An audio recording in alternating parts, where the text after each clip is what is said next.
So here's how we're going to start. Paul and Barnabas are two guys. Paul comes to know Jesus in a radical way.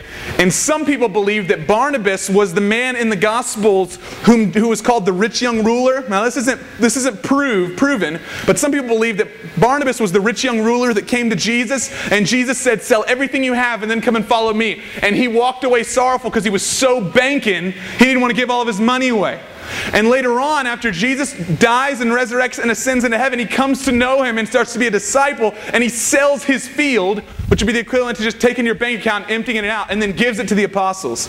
And so Paul and Barnabas become these friends in the Scriptures, and for 8 straight sections in your Bible, after what I just read, it's all about Paul and Barnabas, Paul and Barnabas, Paul and Barnabas, Paul and Barnabas. How many of you have ever had a friend or an acquaintance or something, and they become friends with someone else, and all of a sudden, they're attached at the hip? You know what I'm talking about? It's like they're Siamese twins, him and that other guy, or her and that other girl. Everywhere you see them, they're always together. It's like, hey man, I was just wondering if we can maybe hang out. Oh yeah, John can come too. Me and John are hanging out today. Okay, that's cool, man. That's fine. Let's go. And then the next day you call up like, dude, I was hoping maybe we'd go and we could hit up a movie. Yeah, dude, I'm spending the night at John's house tonight, so maybe John's got to go too. Like, man, are you dating John? Like, seriously? You know what I'm talking about, right? They're always hanging out. Well, that was Paul and Barnabas. They hit it off at the get-go, and Paul and Barnabas were together all the time. They did crazy stuff. Paul came into a town at one point, and he's preaching. He's the chief speaker. He's an amazing preacher. And they loved Paul and Barnabas so much, but they had no idea what Christianity was or Jesus. And so they said, listen, these guys have power from God, because Paul's healing people, Barnabas is healing people, Paul's preaching, Barnabas is doing the ministry work on the side. And they say, we're going to name Barnabas Zeus, and we're going to name Paul Hermes, because he's the chief speaker. Because these guys were so amazing in their preaching gift and their ministry gift, when they worked together, it was so powerful that they literally gave them the names of Greek gods. And of course, Paul and Barnabas were like, nah, dude, my name's not Hermes. That's a weird name, but I'll stick with Paul. But let me teach you about the gospel. And so he started preaching the gospel to them. But these guys were best friends. So in these stories, in these 8 stories, I mean, you get a million different things that God's trying to teach us in these stories. But what I get is looking at the 8 stories as a whole, is that God is teaching us, as believers, we need friends that are good friends. We need solid friendships in our lives. Paul, although he was the mad theologian of the New Testament, wrote 2/3 of his Bible, he had a Barnabas. And even when they disagreed and they got into a fight and they had some time apart, like a girlfriend-boyfriend couple, he had Silas. And the Scriptures are trying to teach us that you don't do this Christian walk alone.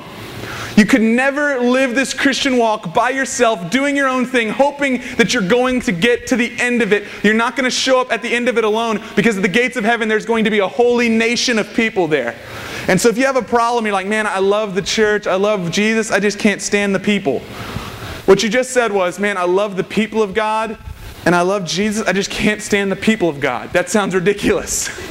Because the church is the people. And so many of us, we have these friendships, and I'm just going to say this, and then I'm going to go into my 5 thoughts. We're going to roll through this real quick.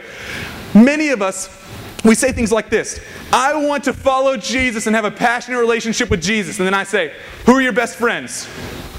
Well, I got, Billy, he's a drug addict.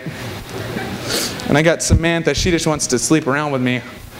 And then you listen off your friends, like, what are their favorite things to do? Their favorite things to do are, mainly sin and defame God's glory.